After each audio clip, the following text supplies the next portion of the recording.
இதுல வெறும் தமிழ்நாடு புறக்கணிக்கப்பட்டிருக்கு அப்படின்னு சொல்றத நான் ஏத்துக்க மாட்டேன். ஒரு ரீஜனை புறக்கணிச்சிருக்காங்க. இப்போ அன்புமணி என்ன சொல்றாரு, இப்போ நீங்க எங்களுக்கு 25 சீட்டு கொடுத்துருந்தீங்கன்னா நீங்க வந்து பட்ஜெட்ல உங்க பேர்லாம் வந்திருக்கும், நீங்க தான் கொடுக்கலையே அப்புறம் ஏன் எதிர்பார்க்குறீங்கிற மாதிரி சொல்லியிருக்கிறாருல்ல. உத்தரப்பிரதேசம் கூட தான் 33 எம்பிகளை கொடுத்துருக்கு. என்ன பண்ணிட்டாங்க?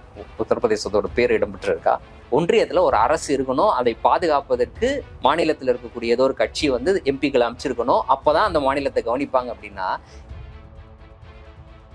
வெறும் ஏன் பீகாரை கணக்கெடுக்கிறீங்க? ஏன் அஸ்ஸாம் கணக்கெடுக்கிறீங்க? அஸ்ஸாம்ல நீங்க ஆட்சியில இருக்கிறீங்க, பீகார்ல நீங்க கூட்டணி ஆட்சியில இருக்கிறீங்க. பீகார்ல இருக்கக்கூடிய ஐக்கிய ஜனதா தளத்தினுடைய உதவி இல்லாமல் உங்கள் ஆட்சி ஒன்றியத்தில் தொடர முடியாது. இதெல்லாம் கணக்கில் எடுத்துதான் நீங்க அதை ஒதுக்குறீங்களா? சிறப்பு அந்தஸ்து கிடைக்கும் பட்சத்துல ஒரு மாநிலம் பெறக்கூடிய பலன்கள் இவ்வளவு.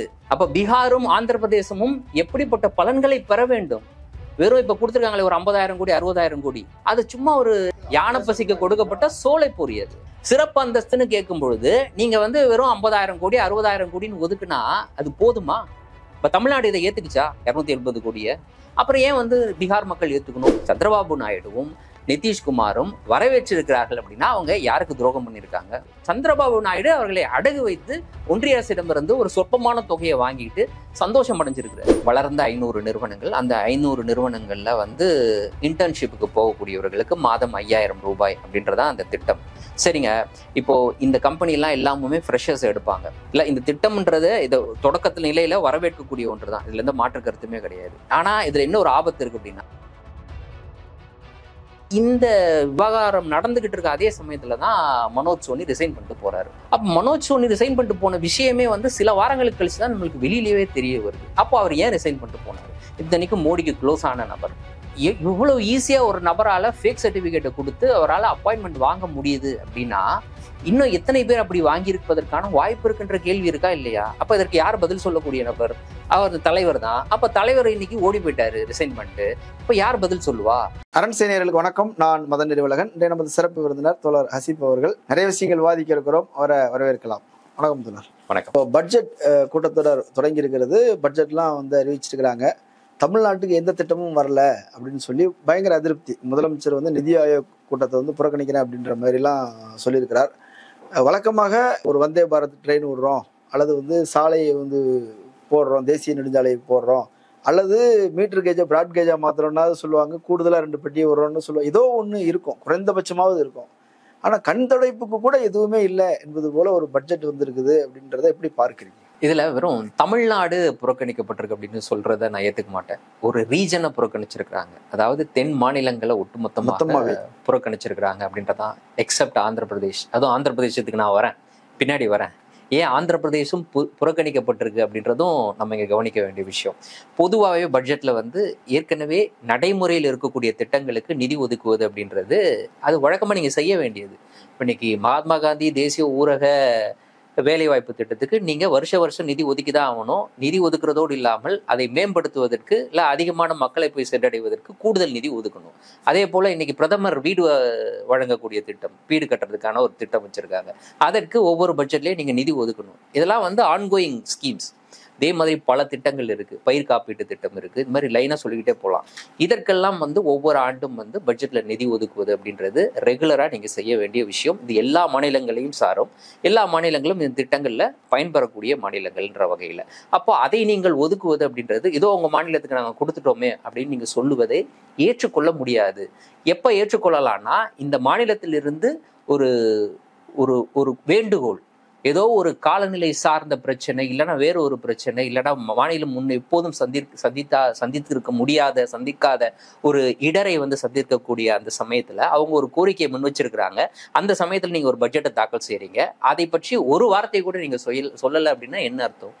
உதாரணத்துக்கு தமிழ்நாடு எடுத்துக்கலாம், கர்நாடகா எடுத்துக்கலாம். இரண்டுமே வந்து கேட்கக்கூடியது வந்து பேரிடர் நிவாரண நிதி.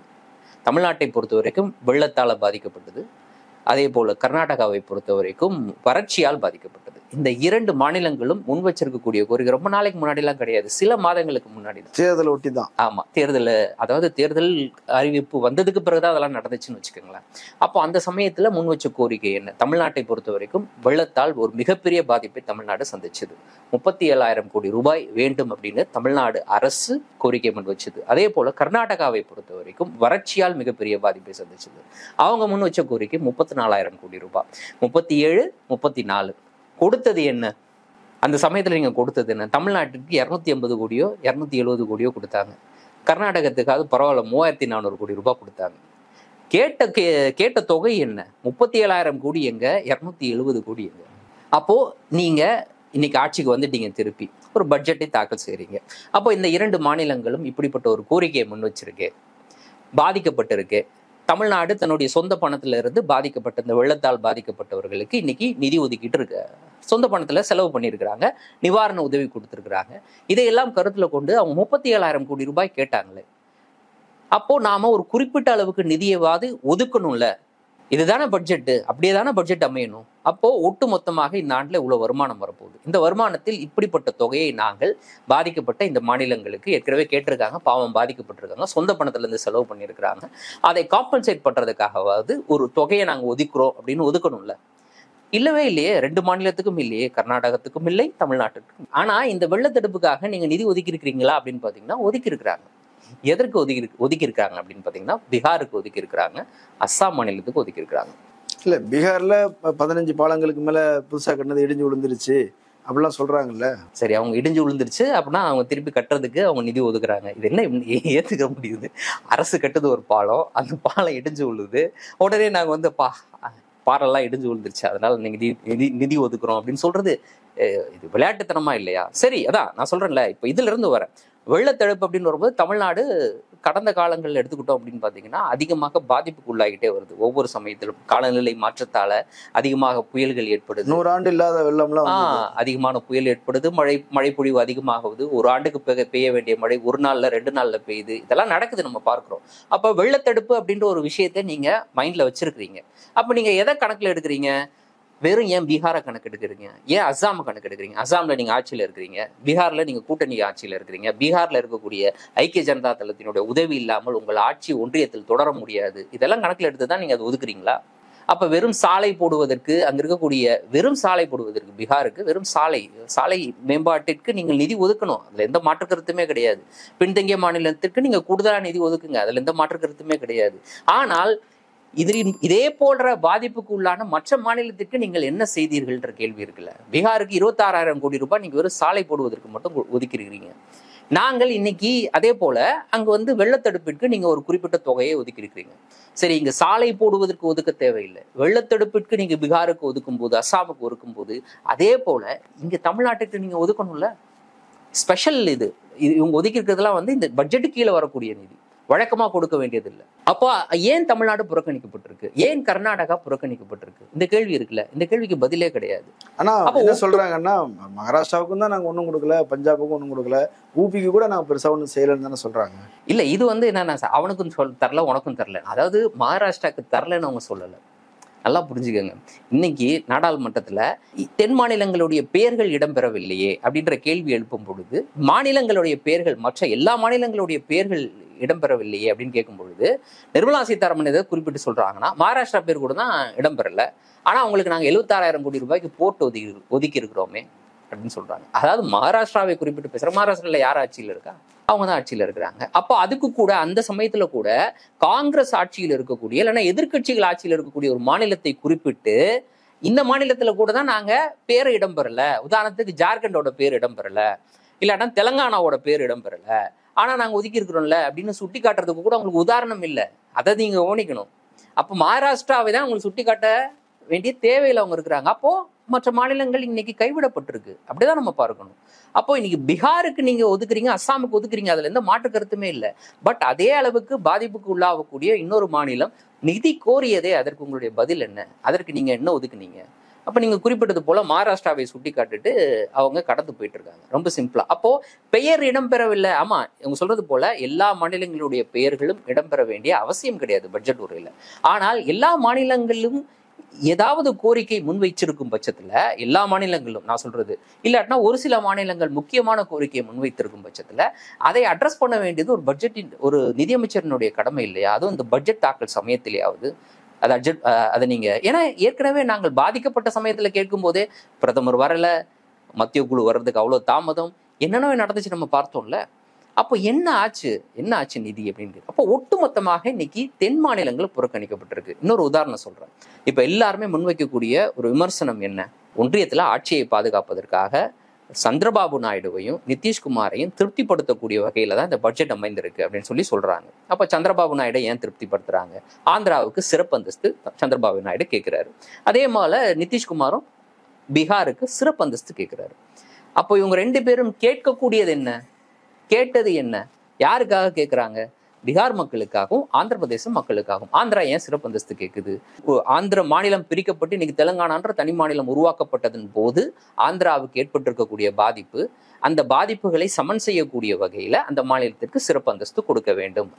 தலைநகரம் ஆமா, தலைநகரம் ஹைதராபாத் அவங்களுக்கு போயிடுச்சு, புது தலைநகரம் அமைக்கணும். அப்புறம் ரொம்ப மினரல் ரிச் ஏரியாலாம் இருக்குது, தெலுங்கானாக்கு போயிடுச்சு. அதெல்லாம் ஆகவே அதை காம்பன்சேட் பண்றதுக்கு எங்களுக்கு வேணும். போலவரம் ப்ராஜெக்டை இங்க நீங்க செட் பண்ணி கொடுக்கணும். ஆக்சுவலா பார்த்தோன்னா அது ஒன்றிய அரசு செய்ய வேண்டிய திட்டம், அதற்கு நீங்க நிதி ஒதுக்கணும். இதெல்லாமே வந்து இவங்க முன்வைக்கக்கூடிய இதையெல்லாம் கருத்துல கொண்டு மாநிலம் இந்த மாதிரியான பிரச்சனைகளை இன்னைக்கு சமாளிக்க வேண்டியது இருக்கு. ஒருங்கிணைந்த மாநிலமாக இருக்கும் பொழுது இது எங்களுக்கு பிரச்சனையாக இல்லை. இன்னைக்கு நம்ம தனி மாநிலமாக இருக்கும்போது இவ்வளவு பிரச்சனை இருக்கு, ஆகவே சிறப்பு அந்தஸ்து அப்படின்னு இவங்க கேட்கிறாங்க. பீகார் ஒரு பின்தங்கிய மாநிலம், சிறப்பு அந்தஸ்து கொடுக்கும் பட்சத்துல நீங்க கை கொடுத்து தூக்கி விடுவது போன்ற ஒரு விஷயமா தான் அந்த கோரிக்கை அவங்க முன்வைக்கிறாங்க. அப்போ அவர்களுக்கு சிறப்பு அந்தஸ்து கொடுக்கும் பட்சத்துல என்ன நடக்கும்? வளர்ச்சி அடையும். அந்த வளர்ச்சி ஒரு நாள்ல நடக்காது. அந்த வளர்ச்சி எப்படி நடக்கும்? ஒரு குறிப்பிட்ட ஆண்டு கணக்குல நடக்கும். ஒரு 10 ஆண்டுகள், இல்லாட்டினா ஒரு 20 ஆண்டுகள், இல்லாட்டினா ஒரு 15 ஆண்டுகள், குறைந்தபட்சம் கொடுங்க ஒரு 5 ஆண்டுகள்.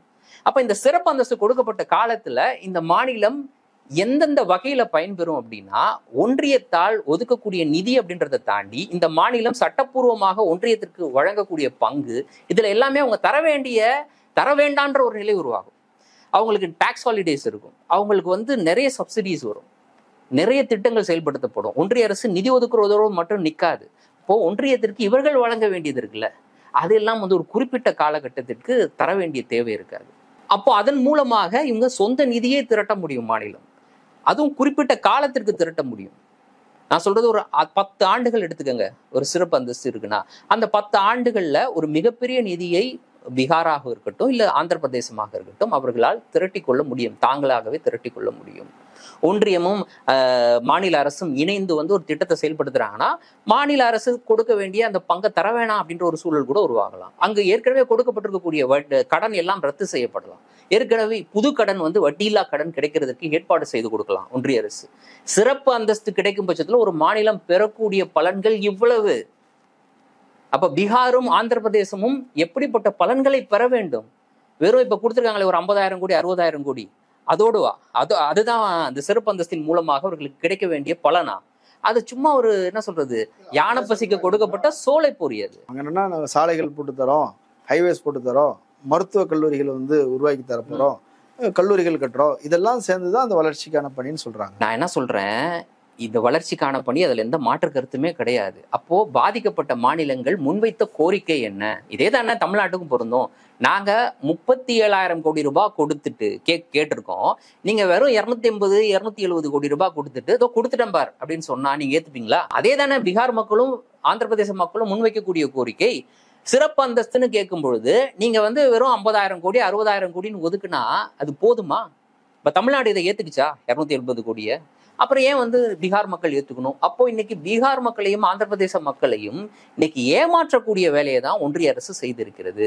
இப்படி ஒன்றிய அரசு இந்த மக்களை ஏமாற்றியதை சந்திரபாபு நாயுடுவும் நிதிஷ்குமாரும் வரவேற்றிருக்கிறார்கள். அப்படின்னா அவங்க யாருக்கு துரோகம் பண்ணியிருக்காங்க? அவங்க சொந்த மக்களுக்கு துரோகம் பண்ணியிருக்காங்க. அவர்களுக்கு மிகப்பெரிய அளவுக்கு கிடைக்க வேண்டிய நியாயமாக, அதுவும் சாதாரணமாக கிடையாது, ஆந்திர பிரதேச ரீஆர்கனைசேஷன் ஆக்ட்ல வந்து இருக்கக்கூடிய விஷயங்களை நிறைவேற்றுவதற்கான வழிமுறை இது மட்டும்தான். ஏன்னா பல 1000 கோடி ரூபாய் தேவைப்படும். அவ்வளவு பெரிய தொகையை இவர்கள் இந்த முறை ஒதுக்கல. சில 1000 கோடி ரூபாயை, வெறும் 15,000 கோடி ரூபாயை வந்து யாருக்கு கொடுத்துருக்காங்க? ஆந்திராவுக்கு கொடுத்துருக்காங்க. அது இல்லாம ஒரு 3 மாவட்டங்களை நாங்க சப்சிடி கொடுக்குறோம், பாதிக்கப்பட்ட இல்லைன்னா பின்தங்கிய மாவட்டங்கள்னு கருத்துல கொண்டு நாங்க அதுக்கு சப்சிடி கொடுக்குறோம். இன்னும் வேறு வகையில உங்களுக்கு கடன் பெற்று தருவதற்கான ஏற்பாடு செய்யறோம். ஒட்டுமொத்தமா பார்க்க போனா ஒரு 40,000 கோடியை தாண்டாது. அங்க ஒட்டுமொத்தமா பார்க்க போனா நிதிஷ்குமார் கணக்கே போட்டு சொல்லிட்டாரு, 59,000 சில்லற கோடியா இவ்வளவுதான் கொடுத்துருக்காங்க. 1,00,000 கோடி எங்க, 59,000 சில்லற கோடி, எவ்வளவு வித்தியாசம் இருக்கு மலைக்கு மடுக்கும். ஆகவே இன்னைக்கு ஆந்திர பிரதேச மக்கள் ஏமாற்றப்பட்டு இருக்கிறார்கள். சந்திரபாபு நாயுடு அவர்களை அடகு வைத்து ஒன்றிய அரசிடமிருந்து ஒரு சொற்பமான தொகையை வாங்கிட்டு சந்தோஷம் அடைஞ்சிருக்கிறாரு. இல்ல எதுவுமே கிடைக்காம இருந்ததுக்கு இது கிடைச்சிருக்கு. எப்படிங்க சொல்ல முடியும் எதுவுமே கிடைக்காம இருந்தது அப்படின்னு சொல்லிட்டு? கிடைக்க வேண்டும்ன்றதானங்க அவங்களுக்கு. எதுக்காக தேர்தலுடைய வாக்குறுதி என்னவாக இருந்தது? சந்திரபாபு நாயுடு என்ன வச்சாரு தேர்தல் வாக்குறுதி? ஆந்திர பிரதேசத்திற்கு சிறப்பு அந்தஸ்து பெற்று தருவோம், பாஜகவோடு கூட்டணியில இருக்கும், இந்த கூட்டணி வெற்றி பெறும் பட்சத்துல, ஒன்றியத்துல பாஜக கூட்டணி அரசு அமையும் பட்சத்துல ஆந்திர பிரதேசத்திற்கு சிறப்பு அந்தஸ்து பெற்று தருவோம்ன்ற வாக்குறுதியை வச்சாரா இல்லையா? அந்த வாக்குறுதியை நிறைவேற்ற மாட்டோம்னு பட்ஜெட்டுக்கு 2 நாளைக்கு முன்னாடி ஒன்றிய அரசு சொல்றாங்களா இல்லையா? சிறப்பு அந்தஸ்தெல்லாம் கிடையாது அப்படின்னு சொல்றாங்களா இல்லையா? அப்போ சிறப்பு அந்தஸ்து கிடையல, அப்புறம் நீங்க என்ன பண்ணணும்? இதை தானே வச்சு நீங்க வந்து தேர்தலையே சந்திச்சீங்க. தேர்தலே நாங்க இதை வச்சு தாங்க சந்திச்சோம். அப்போ நீங்க எப்படி இதை மறுக்க முடியும்? இல்லாட்டினா அடுத்த ஆண்டு தரோன்னு சொல்லுங்க, இல்லாட்டினா தள்ளி வைக்கிறோம்னு சொல்லுங்க, இப்போதைக்கு இந்த நிதி அப்படின்னு சொல்லுங்க. இல்ல இது வந்து ப்ரையாரிட்டியா வந்து நாங்க இது ஒதுக்குறோம், எது முதல்ல வந்து கவனிக்கப்படணுமோ அதற்காக இதை ஒதுக்குறோம், அடுத்தடுத்த நிதிகளை ஒதுக்குறோம்னு சொல்லுங்க. சிறப்பு அந்தஸ்து இதோ தரோன்னு சொல்லுங்க. எதுவுமே சொல்லாம சிறப்பு அந்தஸ்து கிடையாதுன்னு சொல்லிவிட்டு ஒரு 15,000 கோடி இப்போதைக்கு வச்சுக்கோ அப்படின்னு சொல்லுவது எப்படி வந்து நியாயமாகும்? அவர்கள் வைக்கக்கூடிய கோரிக்கைக்கு எப்படி இது ஈடாகும்? உலகமே பின்தங்கி இருக்கிற நேரத்துல வந்து இந்தியா வளர்ந்து முன்னேறிக்கிட்டு இருக்குது. இங்க வந்து பணவீக்கங்கிறது 4% தான் இருக்குது.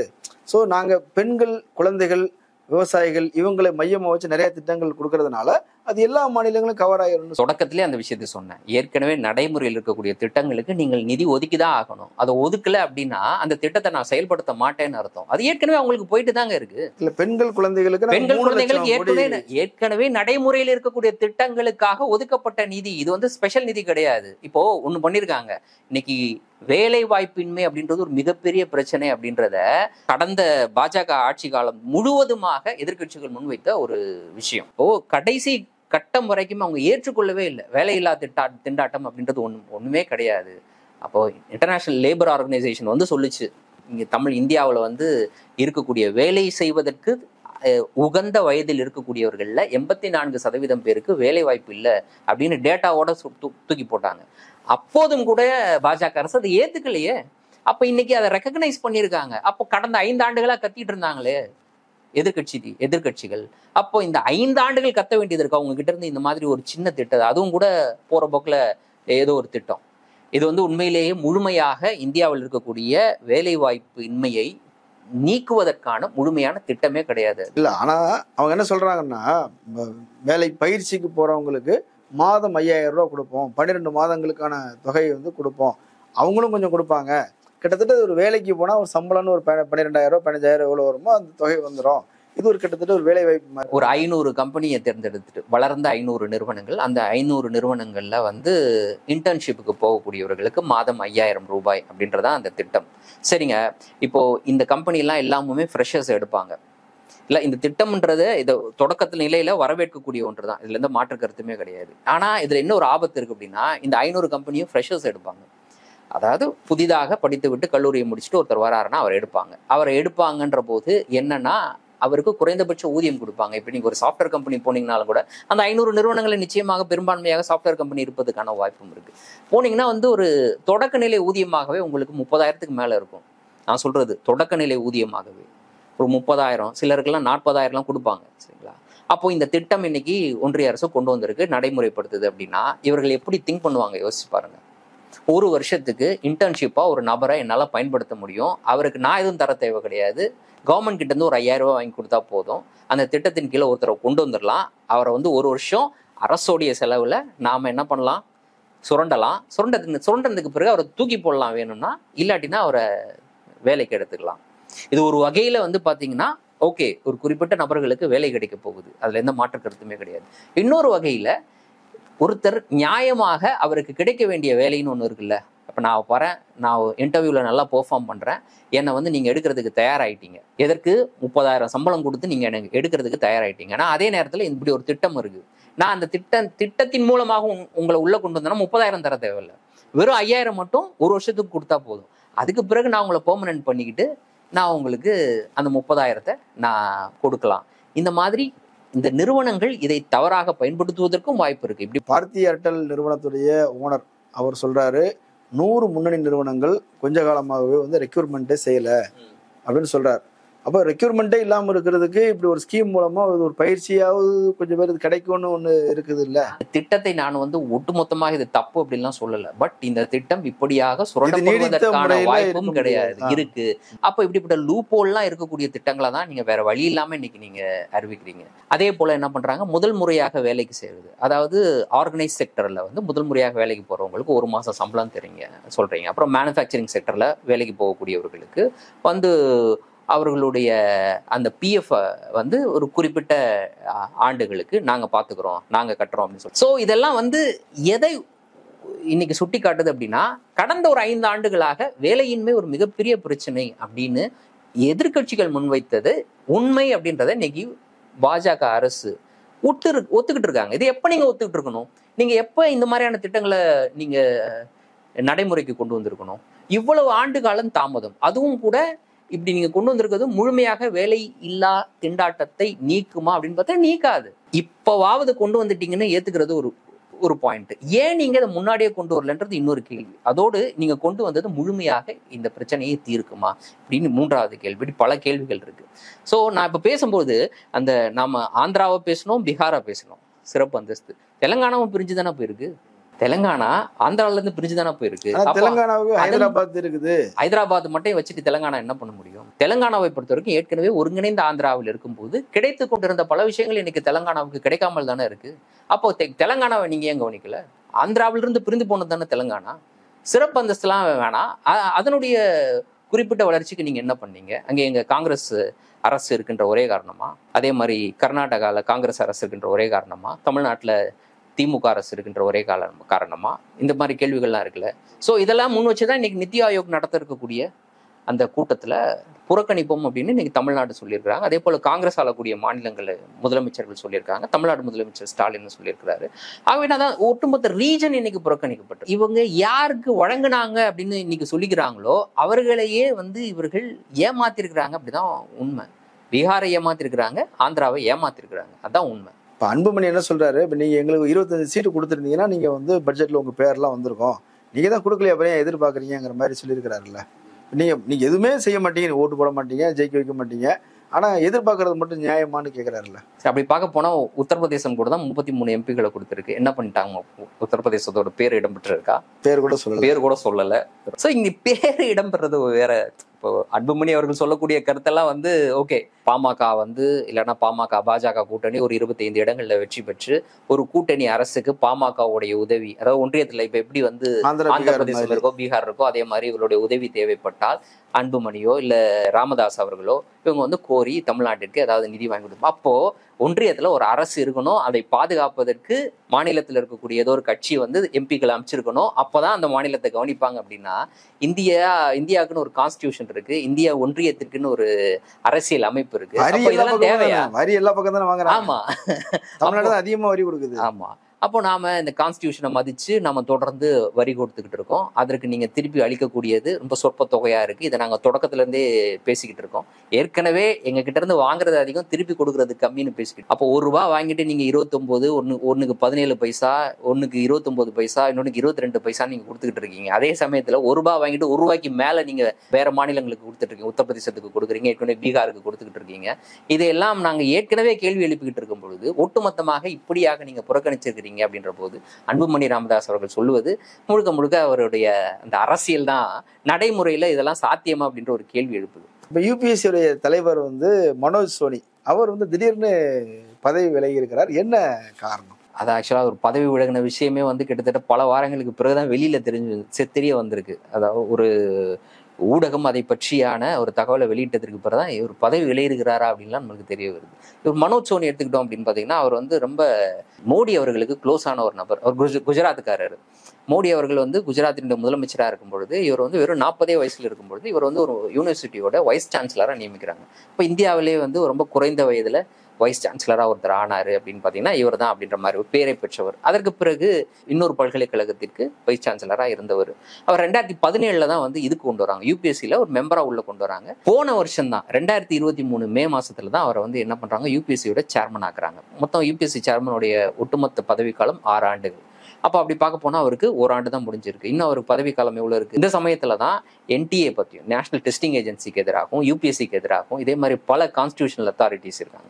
இவங்க இந்த அமைப்புகள் எல்லாத்துக்கும் மேலேயும் ஒரு நம்பிக்கை இல்லாத ஒரு தன்மையை உருவாக்கக்கூடிய வகையில் பல செய்திகள் வெளியில் இருந்துச்சு, பல மோசடிகள் வெளியில் வந்துடுச்சு. நம்மளுக்கு தெரியும், தேசிய தேர்வு முகமையை பொறுத்த வரைக்கும் அது நடத்திய நீட் தேர்வில் அவ்வளவு குளறுபடிகள் இன்னைக்கு அது தொடர்பாக வழக்கு உச்சநீதிமன்றத்தில் இருக்குது. அதை பற்றி வழக்கு போயிட்டு இருக்கு. தினந்தோறும் ஒரு புதிய தகவல் என்டிஏ பற்றி வந்துகிட்டு இருக்கு. யூபிஎஸ்சியை பற்றி வரைக்கும் கூட இந்த கடந்த 10 ஆண்டுகளில் அங்கொன்றும் இங்கொன்றுமாக சில குற்றச்சாட்டுகள் முன்வைக்கப்பட்டது. ஆர்எஸ்எஸ்க்கு நெருக்கமாக இருக்கக்கூடிய நபர்கள், இல்லாட்டா பாஜகவுக்கு நெருக்கமாக இருக்கக்கூடிய நபர்கள், இவர்கள் மற்றும் யூபிஎஸ்சியை ரொம்ப எளிதாக கிளியர் பண்ணிட்டு வராங்களா அப்படின்ற மாதிரியான ஒரு ஆதாரமற்ற குற்றச்சாட்டுகளாகவே அவை இருந்தது. ஆனால் குற்றச்சாட்டு வைக்கப்பட்டு வந்தது. இப்போ சமீபத்தில் பூஜா கேட்கர் அப்படின்னு சொல்லிட்டு ஒரு அம்மா, அந்த பூஜா கேட்கர் யாருன்னா அவங்க மகாராஷ்டிரா மாநிலத்தை புனேவை சேர்ந்தவங்க. அவங்க என்ன பண்ணுறாங்க, போலியான சர்டிஃபிகேட்ஸை கொடுத்து அவங்க யூபிஎஸ்சி கிளியர் பண்ணி அவங்கள ஒரு பயிற்சி கலெக்டராக அவங்கள நியமிக்கிறாங்க. அந்த அளவுக்கு பார்வை குறைபாடு, அவருக்கு பார்வை குறைபாடு இருக்கிறதாகவும், அவங்க ஓபிசியை சேர்ந்தவங்க அப்படின்றதுக்காகவும் இன்னும் உள்ள போய் பார்த்தா அவங்க நிறைய செஞ்சிருக்கிறாங்க. ஆக்சுவலாக பார்க்க போனீங்கன்னா கிட்டத்தட்ட ஒரு 3 தடவை கிளியர் பண்ணிட்டு வராங்க. யூபிஎஸ்சி கிளியர் பண்ணுறது அவ்வளோ எளிதான விஷயம் கிடையாது, எல்லாருக்கும் தெரியும். 3 தடவை கிளியர் பண்ணிட்டு 3வது முறை தான் அவங்களுக்கு அப்பாயின்மெண்ட்டே கிடைக்குது. அப்போ கிளியர் பண்ணிட்டு வரும்போது முதல் முறை கிளியர் பண்ணிட்டு வரும்பொழுது வேற ஒரு கேட்டகரியில் வராங்க, 2வது முறை இன்னொரு கேட்டகரியில். அதாவது அவங்களையே அவங்க வேற ஒரு ஆளாக காண்பிக்கக்கூடிய வகையில சர்டிபிகேட் எல்லாம், போலீஸ் சர்டிபிகேட்லாம் கூட இது பண்ணிருக்காங்க. ஆமா, அப்படிப்பட்ட போலீஸ், அதாவது தன்னுடைய கண் பார்வை குறைபாடு இருப்பதாகவும், தனக்கு மூளை குறைபாடு இருப்பதாகவும் அந்த மாதிரியான சர்டிபிகேட்ஸ் ரெடி பண்ணியிருக்கிறாங்க. முதல் முறை மூளை குறைபாடு சொல்லியிருக்காங்க, 2வது தடவை அந்த குறைபாடு இல்லை, வேற கேட்கும் திறன் குறைபாடு இருக்கிறதாகவும் அப்படி ஒரு சர்டிஃபிகேட் ரெடி பண்ணியிருக்கிறாங்க. இது தொடர்பாக ஒரு வழக்கு கேட்ல இருக்கு, சென்ட்ரல் அட்மினிஸ்ட்ரேஷன் ட்ரைபியூனல் அப்படின்னு சொல்ற விசாரிப்பதற்கான அந்த அமைப்பு ஒரு உத்தரவே போட்டிருக்காங்க 2023. இவங்க இப்படி சொல்றாங்க, இவர்களுக்கு இப்படிப்பட்ட குறைபாடு இருப்பதா சொல்றாங்க. இவங்க எய்ம்ஸ்ல போய் இப்படிப்பட்ட குறைபாடு இருக்குது அப்படின்றத நிரூபிச்சு ஒரு சர்டிபிகேட் வாங்கிட்டு வரணும், அதற்கு பிறகு உங்க அப்பாயின்மெண்ட் கொடுக்கலாம்னு சொல்லிட்டு ஒரு உத்தரவு போட்டிருக்காங்க. ஆனா அந்த உத்தரவா இருக்கும் பொழுதே அது நடைமுறைப்படுத்தப்படாத வகையில, அதாவது இவங்க போய் எய்ம்ஸ்ல போய் டெஸ்ட் பண்ணி சர்டிபிகேட்லாம் சப்மிட் பண்ணாத வகையிலையும் கூட இவங்களுக்கு அப்பாயின்மெண்ட் கொடுத்துருக்காங்க. அது எப்படி நடந்துச்சுன்னு தெரியல. இந்த மாதிரி நிறைய டெய்லி அவங்கள பத்தி ஒரு புது கதையா வந்துகிட்டு இருக்கு. அப்புறம் அவங்க அம்மா யாரு, அவங்க அப்பா யாரு, அவங்க எப்படி அங்க இருக்கக்கூடிய விவசாயிகளை கண்ணை வச்சு மிரட்டி இருக்கிறாங்க, அதை பற்றி வீடியோ ஒன்று ரிலீஸ் ஆகி இன்னைக்கு அவங்கள அரெஸ்ட் பண்ணியிருக்கிறாங்க. இப்போ அப்புறம் அவங்க அப்பா இவங்க சர்டிஃபிகேட் கொடுத்தாங்கல்ல, எங்க அப்பாவை பாவம் வருஷத்துல 8 லட்சம் கூட கிடையாது அப்படின்ட்டு அவர் சமீபத்தில் ஒரு தேர்தல் நின்றுருக்காரு. அவருடைய ஒட்டுமொத்த சொத்து மதிப்பு 40 கோடி ரூபா காமிச்சிருக்கிறாரு. ஆமா, அவங்க பிடிபட்டதே அப்படிதான், படோபடமா இருந்துதான் பிடிபட்டுறாங்க. பயிற்சியில் இருக்கக்கூடிய கலெக்டருக்கு கிடைக்காத விஷயங்கள் எனக்கு வேணும், இந்த சலுகைகள்ன்றது அவங்களுக்கு கிடைக்கக்கூடிய வசதிகள் வச்சுக்கோங்க. தனி ரூம் வேணும், அப்புறம் அந்த பைக்கன்லாம் வச்சுக்கிறது, அவங்களுடைய ஓன் கார்லேயே ரெட் அண்ட் இந்த ப்ளூ பைக்கன்லாம் வச்சுட்டு சுற்றுறது, இப்படிதான் அவங்க பிடிபடுறாங்க. அதுக்கு பிறகு விசாரணை நடத்தும் போதுலாம் எனக்கு தெரிய வருது. அப்போ ஏற்கனவே யூபிஎஸ்சி பற்றி பல குற்றச்சாட்டு நான் சொன்னேன்ல, இந்த 10 ஆண்டுகளும் பாஜக ஆட்சியில் இருக்கக்கூடிய இந்த காலகட்டத்தில் யூபிஎஸ்சியும் கூட காம்ப்ரமைஸ் ஆயிடுச்சோ அப்படின்ற மாதிரியான கேள்விகள் எல்லாருக்கிட்டையும் இருக்குது. ஏன்னா யூபிஎஸ்சி முடிச்சுட்டு வரக்கூடிய சிலர்லாம் நம்ம இன்னைக்கு பார்த்துட்டு இருக்கோம். அவங்கெல்லாம் எப்படா இவர் ஐபிஎஸ் ஆனாரு, எப்படா இவர் ஐஏஎஸ் ஆனார்ன்ற கேள்வியை நாமளே முன் வச்சுக்கிட்டு இருக்கோம். ஸோ அப்படிப்பட்ட கேள்விகள்லாம் இருக்குது. அந்த டைம்ல தான் இவங்க பூஜா கேட்கர் மாட்டும் பொழுது இந்த விஷயம் விவகாரம் நடந்துகிட்டு இருக்க அதே சமயத்துல தான் மனோஜ் சோனி ரிசைன் பண்ணிட்டு போறாரு. அப்போ மனோஜ் சோனி ரிசைன் பண்ணிட்டு போன விஷயமே சில வாரங்களுக்கு கழிச்சு தான் நம்மளுக்கு வெளியிலேயே தெரிய வருது. அப்போ அவர் ஏன் ரிசைன் பண்ணிட்டு போனாரு? இத்தனைக்கும் மோடிக்கு க்ளோஸ் ஆன நபர். பொதுவாக பார்த்தீங்கன்னா யூபிஎஸ்சியோடைய சேர்மனா யாரை போடுவாங்கன்னா முன்னாள் அரசு அதிகாரி, அவர் ஒரு ஐஏஎஸ் ஆஃபீஸர், ஐபிஎஸ் ஆஃபீஸர், அப்படிப்பட்ட கேடரில் இருக்கவங்கள தான் போடுவாங்க. அகாடமிஷியனை போட மாட்டாங்க. இவர் முழுக்க ஒரு பேராசிரியராக இருந்தவர். அவரை கொண்டு எப்படி யூபிஎஸ்சி சேர்மனா போட்டாங்கன்றது ஃபர்ஸ்ட் கேள்வி. 2வது, 5 ஆண்டுகள் இருக்கும்போது அவர் ஏன் ஓடி போனாரு, ஏன் ரிசைன் பண்ணிட்டு போறாரு? பர்சனல் ரீசன் சொல்றாங்க, ஓகே. பட் அந்த பர்சனல் ரீசனை தாண்டி வேற என்ன இருக்கு? ஏன் இந்த கேள்விகள்லாம் எழும்புது அப்படின்னா, எனக்கு யூபிஎஸ்சியினுடைய நம்பகத்தன்மை தொடர்பான கேள்வி இன்னைக்கு எழுந்திருக்கு. இவ்வளவு ஈஸியா ஒரு நபரால ஃபேக் சர்டிபிகேட்டை கொடுத்து அவரால் அப்பாயின்மெண்ட் வாங்க முடியுது அப்படின்னா, இன்னும் எத்தனை பேர் அப்படி வாங்கியிருப்பதற்கான வாய்ப்பு இருக்குன்ற கேள்வி இருக்கா இல்லையா? அப்ப இதற்கு யார் பதில் சொல்லக்கூடிய நபர்? அவர் தலைவர் தான். அப்ப தலைவர் இன்னைக்கு ஓடி போயிட்டாரு ரிசைன் பண்ணிட்டு. இப்ப யார் பதில் சொல்லுவா? அப்ப இது கேள்வி எழும்புதா இல்லையா? அப்போ இந்தியாவினுடைய நம்பகத்தன்மையான பல அமைப்புகள் இன்னைக்கு அதனுடைய நம்பகத்தன்மையை இழந்துகிட்டு வராங்க. ஒன்னொன்னா எழுந்துட்டு வருது. நம்ம ஒன்னொன்னா தானே பாக்குறோம். இடி எப்படி தன்னுடைய நம்பகத்தன்மை இன்னைக்கு எழுந்திருக்கு, அமலாக்கத்துறை. சிபிஐ எப்படி தன்னுடைய நம்பகத்தன்மை இன்னைக்கு எழுந்திருக்கு, இன்கம் டாக்ஸ் எப்படி எழுந்திருக்கு, இன்னைக்கு யூபிஎஸ்சி எப்படி இழந்திருக்கு. அதே போல நேஷனல் டெஸ்டிங் ஏஜென்சி தன்னுடைய நம்பகத்தன்மை இன்னைக்கு இழந்திருக்கு. இப்போ நேஷனல் டெஸ்டிங் ஏஜென்சிலாம் வந்து யூபிஎஸ்சி நேஷனல் டெஸ்டிங் ஏஜென்சிலாம் வந்து யோசிச்சு பாருங்க, அது வந்து இந்தியாவினுடைய மாணவர்களுடைய எதிர்காலத்தை வந்து தீர்மானிக்கக்கூடிய அமைப்புகள். அதை நம்பிதான் இவங்க தேர்வு எழுதுறாங்க. அது நியாயமா இருக்கும்னு நினைச்சுதான் அவங்களுடைய வாழ்க்கையில ஒரு மிக முக்கியமான காலங்கள் ஒருத்தர்லாம் கிட்டத்தட்ட 5 வருஷம் 10 வருஷம் எழுதுவாங்க யூபிஎஸ்சி. எல்லாருக்கும் தெரியும். இன்னைக்கு வந்து நீட் எல்லாம் ரொம்ப சாதாரணமாயிடுச்சு. 2 வருஷம் 3 வருஷம் எழுதுறது. ஒரு வருஷத்துல ஒருத்தர் கிளியர் பண்றதுலாம் ரொம்ப ரேர். நீட் எழுதுறா இருந்தா ஒரு 3 வருஷம் எழுதினாதான் அவர் நீட் கிளியர் பண்ணிட்டு அவர் வந்து போய் மருத்துவம் படிக்க முடியும். மருத்துவம்லாம் உள்ள போய் பாத்தீங்கன்னா அதுதான் ஒருத்தர் மருத்துவராய் முழு மருத்துவராய் வெளியில சம்பாதிச்சு வர்றது கிட்டத்தட்ட 10-15 வருஷம் ஆகும். அப்ப அதுல நீட் தேர்வுக்கே வந்து 2 வருஷம் 3 வருஷம் அவர் எழுத வேண்டியிருந்துச்சுன்னா வாழ்நாள் முழுவதும் அவர் படிச்சுக்கிட்டே இருக்கணும். அப்படிப்பட்ட ஒரு நிலைமைக்கு அதை ஆளாக்கி இருக்கிறாங்க. ஸோ அவ்வளவு கஷ்டப்பட்டு ஒருத்தர் படிக்கிறாரு அப்படின்னா அப்போ அதுல நம்பகத்தன்மை இல்லை. குறுக்கு வழியில பலர் நீட்டை கிளியர் பண்றாங்க, குறுக்கு வழியில பலர் யூபிஎஸ்சியை கிளியர் பண்றாங்க அப்படின்னு தெரிஞ்சா மாணவர்கள் அதன் மீது நம்பகத்தன்மை எப்படி இருக்கும், அதை எப்படி எழுதணும்னு தோணும் அவங்களுக்கு. இப்ப யாரெல்லாம் அதுக்குள்ள போக வேண்டிய ஒரு சூழலுக்கு வந்துடும். தகுதியானவர்கள் ஆமா, எதுக்கு நம்மளுடைய காலத்தை வேஸ்ட் பண்ணிக்கிட்டு யூபிஎஸ்சியே அதனுடைய நடைமுறையே வந்து நம்பகத்தன்மையே இன்னைக்கு இல்லை அப்படின்ற போது பூஜா கேட்கர் மாதிரியான நபர்கள் எல்லாம் போய் சீட்டு வாங்கும் பொழுது, அவங்களால அப்பாயின்மெண்ட் வாங்கும் பொழுது என்னால வாங்க முடியாது அப்படின்னு ஒரு கிராமப்புறத்தில் இருக்கக்கூடிய மாணவர் யோசிப்பார் தானே. இப்போ என்கிட்ட காசு இல்லை, பூஜா கேட்கரோட அவங்க அப்பா கிட்ட 40 கோடி ரூபாய், அவர் வெளியில காமிச்ச தொகை, எலெக்ஷன்ல போட்டிடுறதுக்காக அதை காமிப்பாங்கல்ல, அப்ப காமிச்சது 40 கோடி. கன்லாம் வச்சிருக்காங்க அவங்க அம்மா, போய் மிரட்டுறாங்க. அப்படிப்பட்ட ஒரு பலமான குடும்பம், அவர்களால இது மாதிரி ஃபேக் பண்ணி உள்ள போக முடியுது அப்படின்னா நான் எப்படி போக முடியும் அப்படின்னு யோசனை வரல. சோ அப்படிப்பட்ட சூழலுக்கு தான் இன்னைக்கு இந்தியாவை தள்ளி இருக்கின்றது பாஜக. இப்போ என்டிஏ தேசிய தேர்வு முகமை அதை குறித்து நீங்க பேசும்போது சொன்னீங்க, அதுவும் கூட வந்து பயங்கர சிக்கலா இருக்குது. அங்க உள்ள பணியாளர்கள் குறித்து அதிர்ச்சியான தகவல்கள் நாள்தோறும் வந்துகிட்டு இருக்குது. அதை எப்படி பாருங்க. ஆமா, இன்னைக்கு இது தொடர்பான வழக்கு நடந்த நீட் தேர்வை வந்து ரத்து செய்யணுன்ற வழக்கு உச்சநீதிமன்றத்தில் அது போயிட்டு இருக்கக்கூடிய அதே சமயத்துலதான் ஒவ்வொரு தகவலா வெளியில வந்துகிட்டே இருக்கு. அப்போ இன்னைக்கு நாடாளுமன்றத்துல வந்து தமிழ்நாட்டை சேர்ந்த நாடாளுமன்ற உறுப்பினர் கனிமொழி அவர்கள் வந்து ஒரு கேள்வி எழுப்புறாங்க அந்த துறை சார்ந்த அமைச்சரிடம். என்டிஎன் நீங்க நடத்துறீங்களா, நேஷனல் டெஸ்டிங் ஏஜென்சி, தேசிய தேர்வு முகமை, கிட்டத்தட்ட 17 தேர்வுகளை அவங்க இந்தியா முழுவதும் நடத்துறாங்க. நான் சொல்றது நீட் உட்பட 17 தேர்வுகளை நடத்துறாங்க. பல லட்சம் மாணவர்கள் எழுதுறாங்க. இதன் மூலமாக அவங்க அப்பாயிண்ட் ஆகி போறதெல்லாம் பாத்தீங்கன்னா முக்கியமான இன்ஸ்டிடியூஷனுக்கு, ஜேஎன்யூக்கு போறாங்க, அப்புறம் இந்தியாவில் இருக்கக்கூடிய ஐஐடிகளுக்கு போறாங்க, அதே போல் மருத்துவக் கல்லூரிகளுக்கு போறாங்க. இப்படிப்பட்ட தேர்வுகளை எழுதக்கூடிய மாணவர்கள், அவர்களுக்கு தேர்வு நடத்தக்கூடிய ஏஜென்சி. இது வந்து நம்ம ஏற்கனவே ஒரு தடவை இதை பத்தி பேசும்பொழுது கசிந்த விஷயங்களை வச்சு பேசணும். ஊடகங்கள் அது தொடர்பான தகவலை வெளியிட்டாங்க. இப்படிப்பட்ட அமைப்பு எவ்வளவு பணியாளர்கள் அதுல இருக்கணும். 17 தேர்வுகளை நடத்துறாங்க. ஆண்டு முழுவதும் இந்த தேர்வுகள் நடந்துகிட்டே இருக்கும். இந்த தேர்வுகளை நடத்தக்கூடிய அந்த அமைப்புக்கு பணியாளர்கள் அப்படின்னு எவ்வளவு பேர் நிரந்தர பணியாளர்கள் அப்படின்னு இருக்கிறதுக்கான வாய்ப்பு இருக்கு. ஒரு சில ஆயிரம் பேர் இருக்கணும்னு நம்ம எதிர்பார்க்கிறோம். மொத்தம் 22 பேர் தான் நிரந்தர பணியாளர்கள், வெறும் 22 பேர். இது வந்து ஒன்றிய அரசு கொடுத்திருக்கக்கூடிய தகவல். கனிமொழி அவர்கள் எழுப்பிய கேள்வி, அதற்கு ஒன்றிய அரசு கொடுத்திருக்கக்கூடிய பதில். 22 பேர் தான் நிரந்தரம். அவங்களும் வந்து வேற டிபார்ட்மெண்ட்ல இருந்து இங்க ஏன்னா டெபுடேஷனுக்கு வரவங்க, இதற்காக எடுக்கப்பட்டவர்கள் கிடையாது. வேற டிபார்ட்மெண்ட்ல இருந்து டெபுடேஷனுக்கு வரக்கூடியவர்கள். அது இல்லாம தன்னுடைய தலைவர்னு ஒருத்தர் இருப்பார். அவர் மட்டும்தான் அந்த துறைக்கான தலைவரா இருப்பார். வேற எந்த துறையும் அவர் பார்க்க மாட்டார். அந்த துறைக்கான தலைவர் அவர் தான்.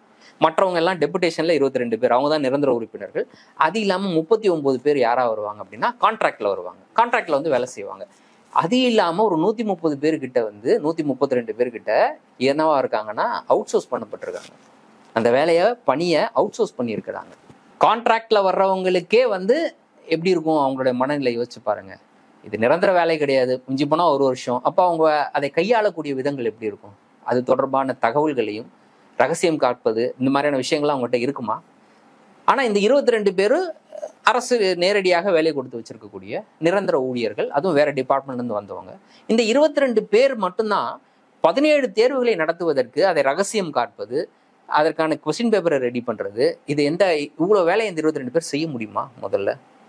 ஆனா நீ நீதிமன்றத்தில் அவங்க சொல்லக்கூடிய கதையெல்லாம் என்னவா இருக்கு அப்படின்னா, கொஸ்டின் பேப்பர் செட் பண்றதெல்லாம் நாங்க தான், நிரந்தர ஊழியர்கள் தான் செய்வாங்க, நாங்க கான்ட்ராக்ட்ல வந்திருக்கவங்களுக்கு கொடுக்கறது கிடையாது, அவுட் சோர்ஸ் பண்ணி வந்திருக்காங்களா அவங்களுக்கு அந்த வேலையை கொடுக்கறது கிடையாது. இந்த 22 பேர் அவங்க சொல்றதன் அடிப்படையில் இவங்க தான் அந்த வேலையை செய்றாங்க. அப்ப எத்தனை கொஸ்டின் பேப்பர் இவங்க செட் பண்ணுவாங்க? இதை எப்படி போய் பத்திரமா கொண்டு போய் சேர்ப்பாங்க? கொஸ்டின் பேப்பர் செட் பண்றது விஷயம் கிடையாது. அந்த கொஸ்டின் பேப்பரை அந்தந்த சென்டருக்கு போய் சேர்க்கறதுக்குள்ள அந்த மையங்களுக்கு போய் சேர்க்குற அந்த பணி ரொம்ப முக்கியமான ஒன்று.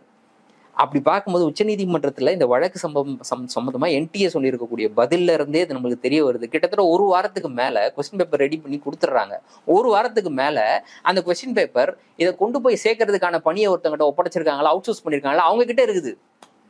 அவ்வளவு காலமா ஒரு தனியார் அந்த கொஸ்டின் பேப்பரை தன் கையில வச்சிருக்கிறாரு, கொண்டு போய் சென்டர்ல போய் சேர்க்கக்கூடிய வேலையை செய்யக்கூடியவர்.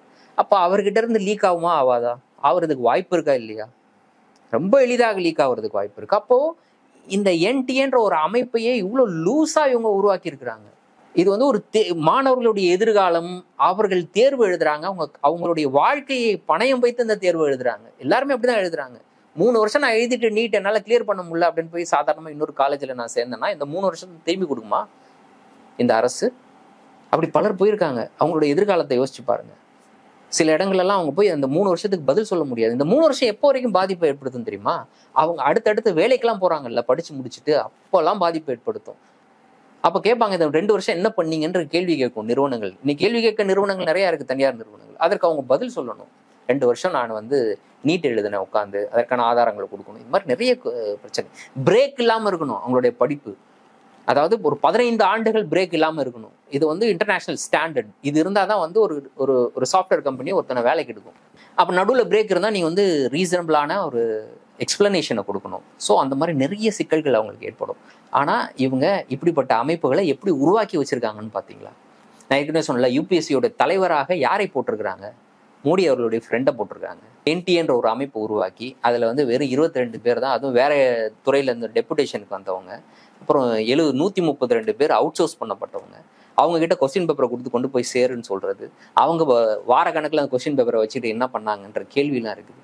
ஸோ இப்படிதான் இந்தியாவினுடைய பல ஆண்டுகளாக கட்டமைக்கப்பட்ட நம்பகத்தன்மை வாய்ந்த அரசியல் சாசனத்தில் குறிப்பிடப்பட்டிருக்கக்கூடிய அமைப்புகள் இதெல்லாம் அதனுடைய நம்பகத்தன்மையை தொடர்ந்து இழந்து வந்துகிட்டு இருக்கு. அதுல ரொம்ப முக்கியமான ஒண்ணு மறந்தே போயிட்டோம். அப்புறம் இதை சொல்லாட்டினா மக்கள் நம்மளை கோச்சிப்பாங்க. தேர்தல் ஆணையத்தோடைய நிலைமையும் இன்னைக்கு அப்படித்தானே இருக்கு. இப்போ இந்த அமைப்புகள் மீதெல்லாம் நம்பகத்தன்மையை நாம இழக்க வச்சுக்கிட்டு இருக்காங்க. ஓகே, நிறைய தகவல்கள் சொல்லியிருக்கிறீங்க, மக்களுக்கு பயனுள்ளதாக இருக்குன்னு நினைக்கிறேன். கலந்து கொண்ட கருத்துக்களை பகிர்ந்தமைக்கு நன்றி. நன்றி. நேரில் மீண்டும் சந்திப்போம். நன்றி. அரண்சை நண்பர்களுக்கு வணக்கம். அரண்சை ஊடகம் சுயேட்சையாக இயங்குவதற்காகவே உருவாக்கப்பட்டது. நாம் செய்கிற வேலை உண்மையிலேயே மக்களுக்காக செய்கிறோம் என்பதை நீங்கள் நம்பினால், வாய்ப்பு இருந்தால் இந்த ரேசர் பே கியூஆர் கோடுக்குள்ளே நீங்கள் வந்து அதை ஸ்கேன் பண்ணி எங்களுக்கு உங்களால் இயன்றதை விருப்பம் இருந்தால் ஆதரவு தெரிவிக்கலாம்.